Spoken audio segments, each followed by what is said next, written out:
Hello, this is Darren. And this is Paige. And this is Where's the Lemonade? Where we talk about what happens when life throws you lemons.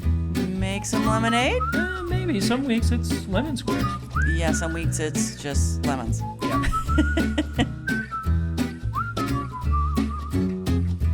On today's episode, Nacho Parenting. Nacho! What was that? Nacho Libre. Nacho! Okay, Paige came up with an idea to talk about. It's called Nacho Parenting. So I got really excited about this because I got my chips. Oh my gosh. I got my dip.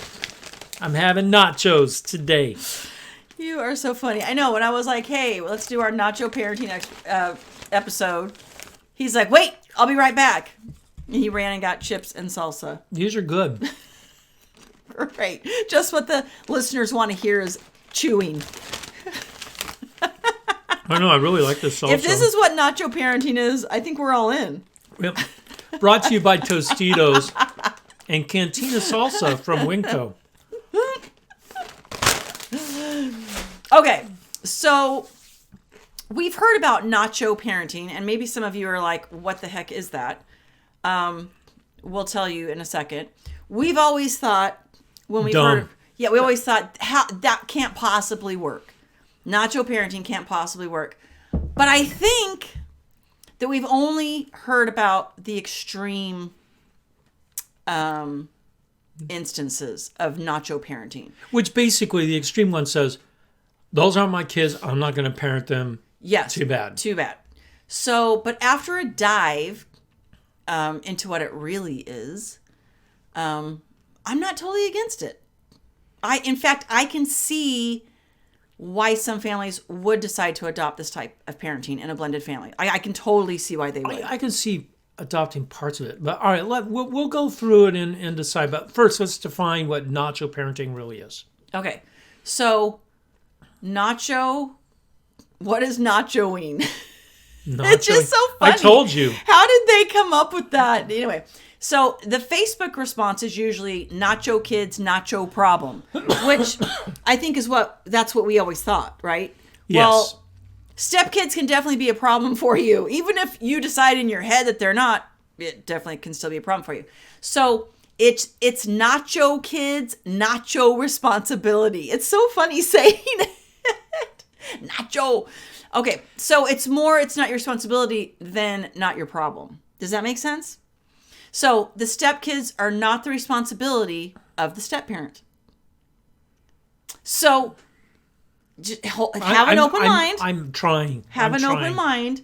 So the Nacho Kids method is a philosophy, and I can't say that word right. Methodology. I cannot get that word right. For blended families that consist of proven techniques and strategies. Proven how? Well, I don't know. How is anything proven? I don't know. I think it's funny when they say proven techniques and strategies. Don't they? You say that all the time when in your work. I know, and I know it's bogus. Well, I'm just kidding. No, I just think it's interesting. Well, what is the end result that you're trying to get?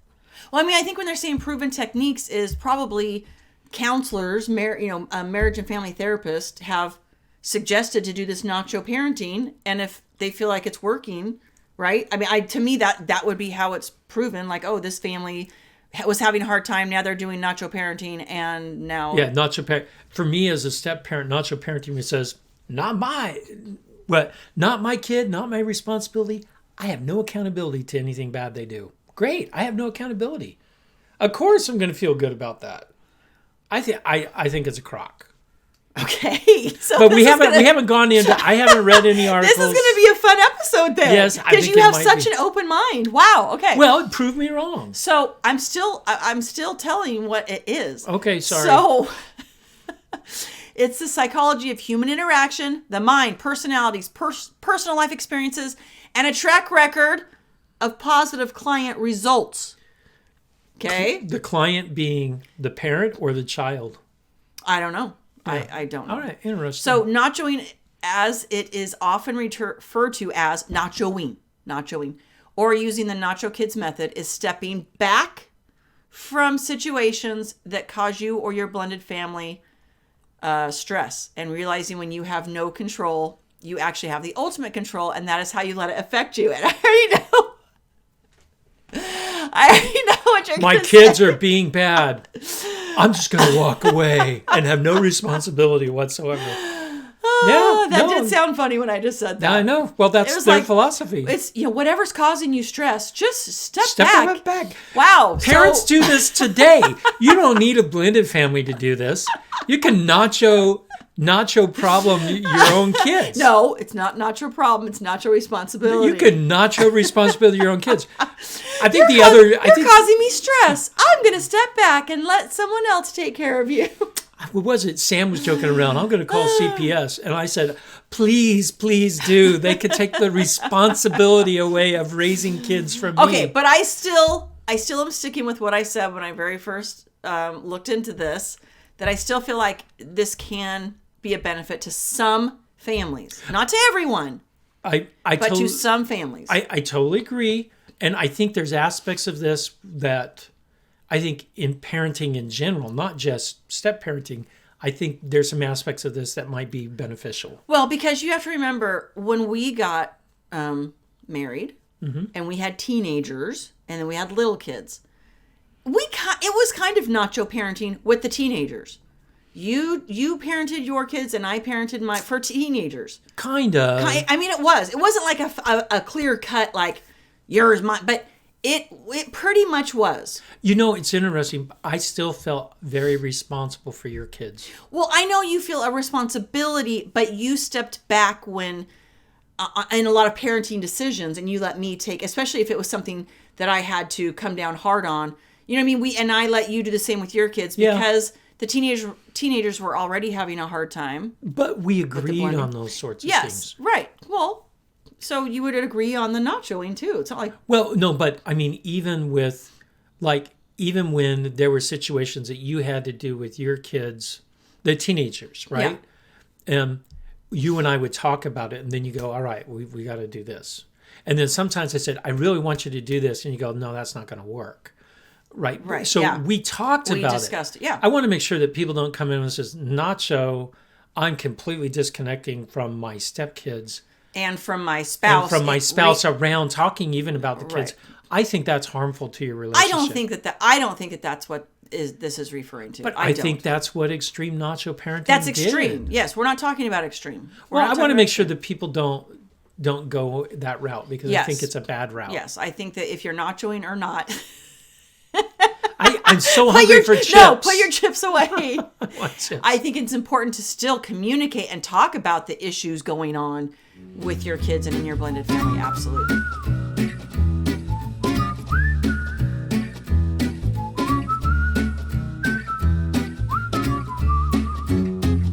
Okay, let's get in the details so you can prove to me that there's some validity to nacho parenting. Okay, so nachoing is to eat chips with salsa. Wait, I got the... Don't forget the cheese, because that's yummy. Okay, right. Don't forget the queso. All right, nachoing is to treat the stepkid as you would a friend's kid. So, right? So, like when a friend's kid comes over, you're not like, grounding them it's all, You're not grounding, but if they're sticking a fork in an outlet, you go and stop them from doing it. Of course. Or if they're destroying property. Of course. Or hitting other kids or biting kids, then you do things. Of course. Okay. Of course. It's not saying turn a blind eye to everything going on around you. Well, that's how, because we read some people talk about, nacho parenting. Yes, that was the extreme. But this is what I'm saying. We're not talking about the extreme. We're talking about why I can see that this is beneficial. Okay, I understand the first one. Got it. Allow the bio parent to parent their own kid as they deem fit. So that kind of goes to the opposite of what we just talked about.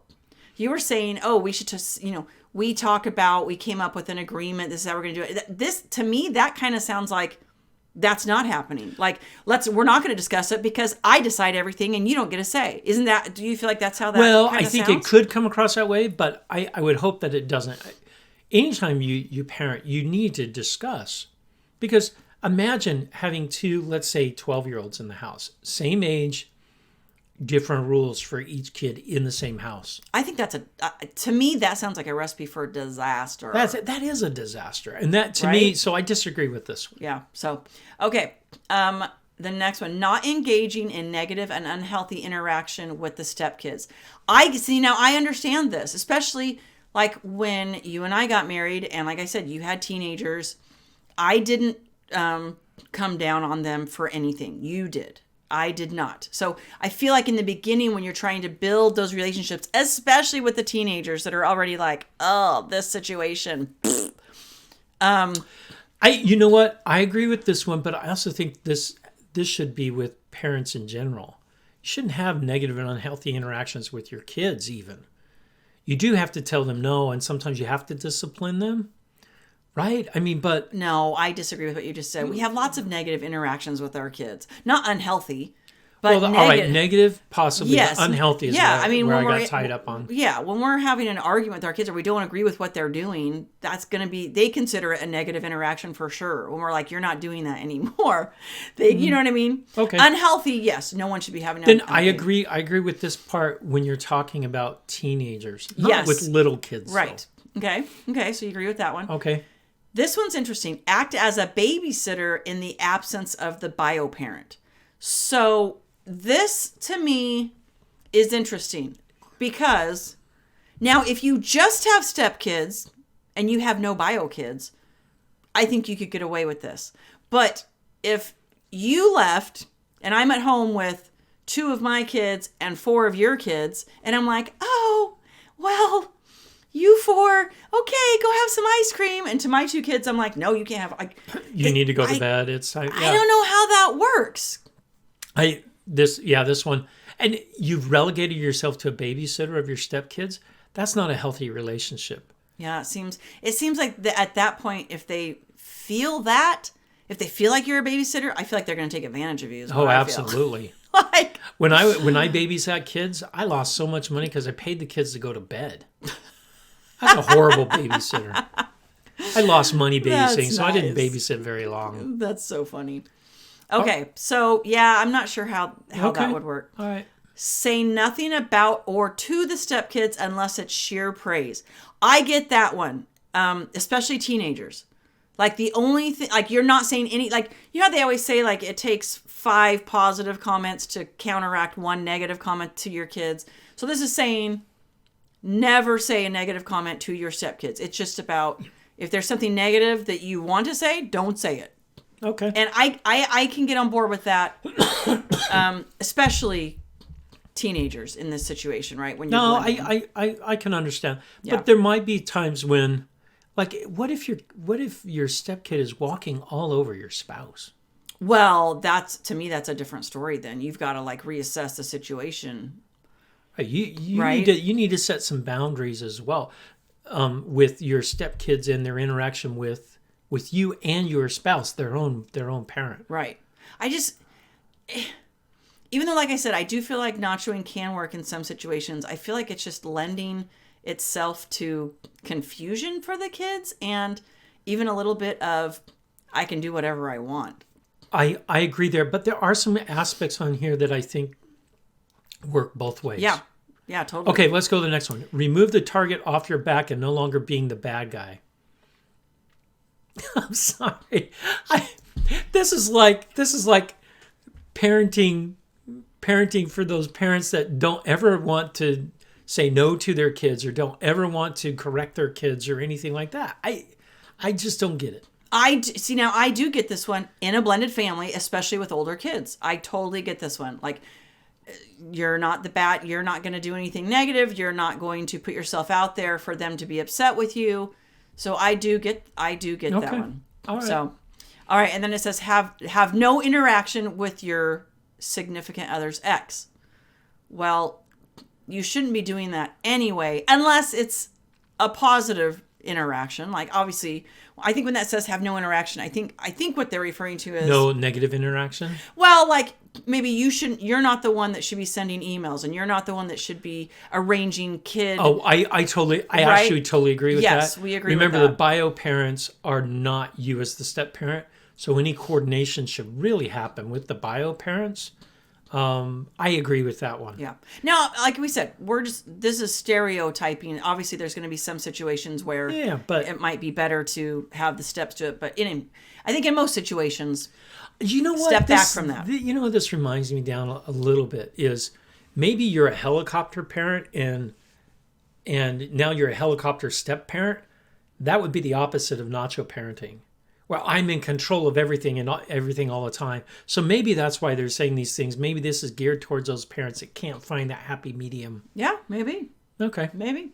All right, let's keep going. Let go of the things you cannot control and realize the ultimate control is to control how you let these things affect you. Okay, yeah. Did you understand what that just said? Yeah, this is geared towards people that have control issues. Let go of the things you cannot control and realize the ultimate control is to control how you let things affect you. Yeah, well, that makes sense. This is totally for those control freaks. Yeah, that just said the word control 3 times in that sentence. So maybe it is about, they want to, it's people that are type A personalities, right? That want to control everything. I need to control everything. Yeah. You guys have to realize in a blended family, you do not control everything. No, it's a joint. You have to share control with your spouse, with your ex, and possibly with their new spouse as well. Yeah. It's tricky. It's tricky. It can be very tricky. All right, last one in this section. Help the stepkid if they ask you for help. And it says that help can be go ask your dad or go ask your mom. So if they come to you and say, hey, I need help with math, I'm going to be like, no, go to your dad. I think that's interesting. So to me, if they're coming to you for help, you should help them. Yeah, I agree. You should help them. To me, that's like that's an olive branch, right? That's a branch. They're giving you, right? Yeah. I don't know. This first section to me was geared towards decreasing the stress of the step parent. Doesn't help the kid whatsoever. That's my perception. That's your perception. Okay, interesting.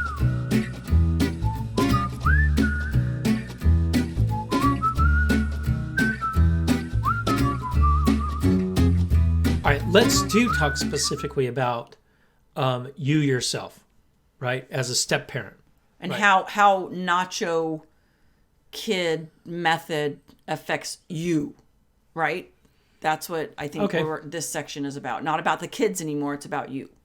So understanding you are not their legally, biologically, osmosis or genie in a bottle.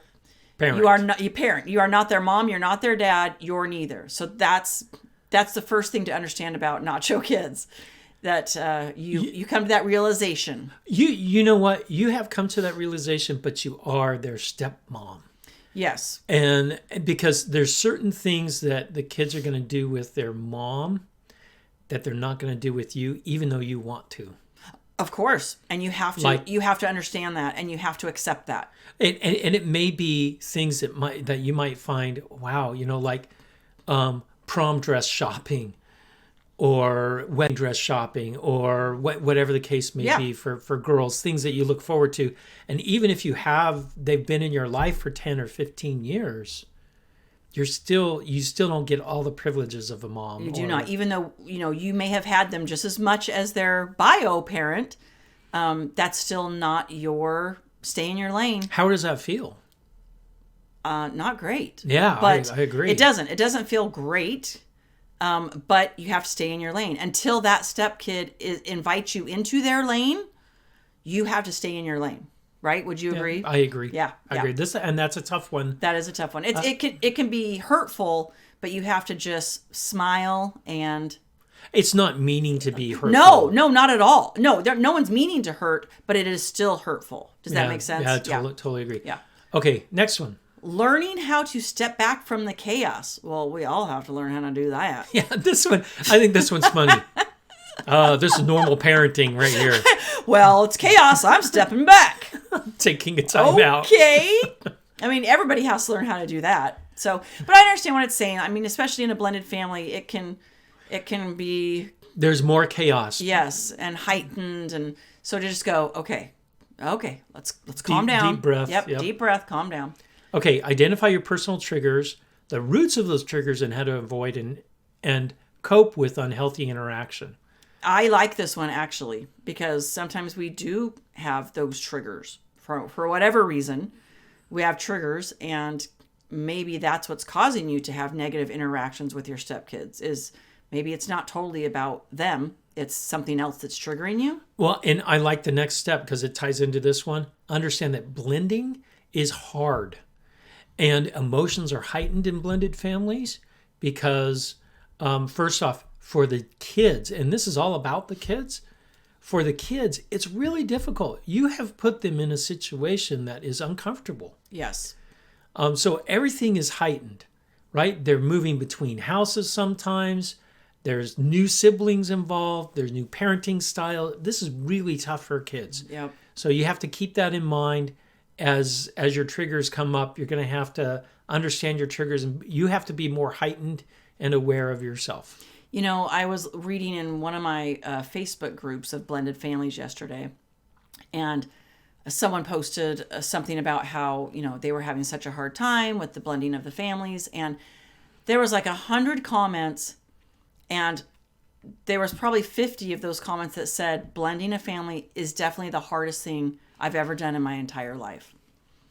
And it is challenging, and you have to figure, where is my lane? How do I stay in it? If they invite me out of my lane and, oh wait, I'm not, when to step in, and that goes on to this next one here, creating a step parent role that works for you.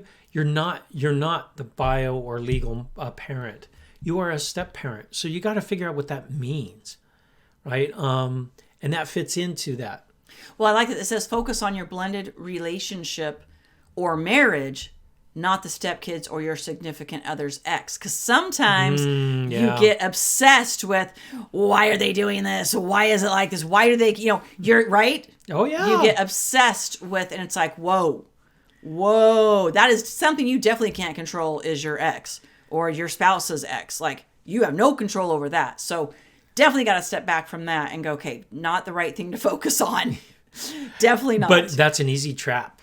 Yeah. Oh, yeah. That's an easy trap to fall into. It is. Especially when your kids come back and talk about how great of a weekend they had with dad and his new wife, and you're sitting and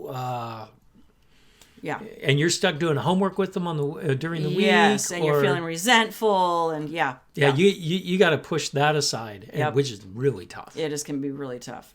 All right, next one: being supportive of your significant other in their parenting role. So this Good job. This counteracts way up earlier when we talked about, almost like ignore, like stepping back. Yeah, stepping back.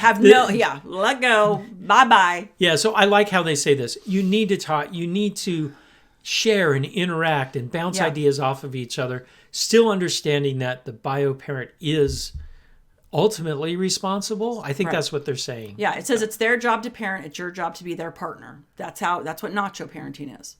So, but I like that at least they're saying be supportive in their parenting role, right? Yeah. Because I think the extreme nachoing is where people are like, don't even talk to me. Like, if that's your kid problem. Yes. So at least that's why, do you see why I was saying that? Well, maybe? I would say 50% of this stuff was good. Yeah. 50%, I understand where they were coming from. I just don't agree with it. Yeah. All right. And then the next one, creating the step parent role that works best for you. We talked about that one. Yep. Re-engaging with the stepkids in the role you specifically designed to fit your blend. Now, that one I really like. So maybe you were having just all these negative interactions with your stepkid, right? And you've decided, you know what? This isn't working. We're not gaining any ground here. So you step back and you figure out how to re-engage, right? In a different role. In a different role. Depending on the age of the kid, do you think you talk to them about it? Sure, depending on their age. Absolutely. Like, you know what? Hey, I'm going to step back a little bit. I'm not going to try and be on your case, but I want to be there for you, right? I don't know. Yeah, maybe. Well, that's interesting. All right, so after this discussion, what do you think? Because this is the first time you're seeing it. Yeah, this is the first time I'm seeing it, so I obviously had some strong opinions. What? I want to get back to eating chips and salsa, by the way. But I think there's key aspects that they have in here that are valuable. I think other ones are actually harmful. Yeah. And I think that everyone's blended family is different. Every single blended family is different. That's why it's blended, right? We put things in a blender and you hope they come out. Yes. So I think that it's also okay to pick and choose some of these things in here that you go, you know what, this is going to work for our family and these others aren't. You don't have to do everything on this list. I think the number one thing for me, the number one thing that you need to focus on blending your family is the children. On your relationship should be number one in your marriage. But blending the family, that needs to work down with the children. And putting them first in the family, but your relationship with your spouse needs to be first priority in your relationship. Yes. I know that sounds a little strange, but... Well, I think the kids feel that. If they feel like you're a partnership, they won't run over you. Like, you know what I mean? I feel like if they see a fracture there, they're like, "Ooh, I'm gonna play." Yeah. Oh, and they will, because they're trying to. Oh, what's the best? No, they're drowning. Yeah. And they're gonna reach up onto anything they can to get their head up above water. Yeah. And so you have to be a foundation for them and strong together. But also remember, when you are doing the co-parenting or blended parenting, whatever the case may be, that you need to really look at the individual kids. Because we know this already. Some of my kids, they talk to you 10 times more than they talk to me. Yeah, like I said, every blended family is different. And you just have to figure out what works best for you.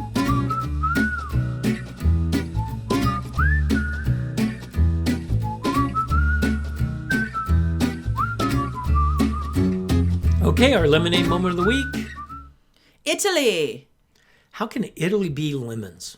Well, trying to get back in the swing of things. The time change is killer. Yeah, 9 hours. It's a killer little time change. So, and trust me, I'm not whining. We were so blessed to be able to take a trip. We took a trip with our 3 left at home for spring break. Went to Italy. It was wonderful. Lots of lemonade, but coming back, there were lemons. It was a little rough. The kids adjusted far quicker than we did. Yeah, and in fact, I came home, slept in our bed for a little bit, and then hopped on an airplane and went to D.C. You did. I felt so bad on for a red eye, and then came back. I had no idea what time zone I was in. That was awful. It was awful. It's taken me longer this time to get readjusted. Oh. So we're going to do another podcast on talking about our trip. And hey, taking kids to Europe, is it worth it or not? Yeah. That'll be an interesting one. Okay.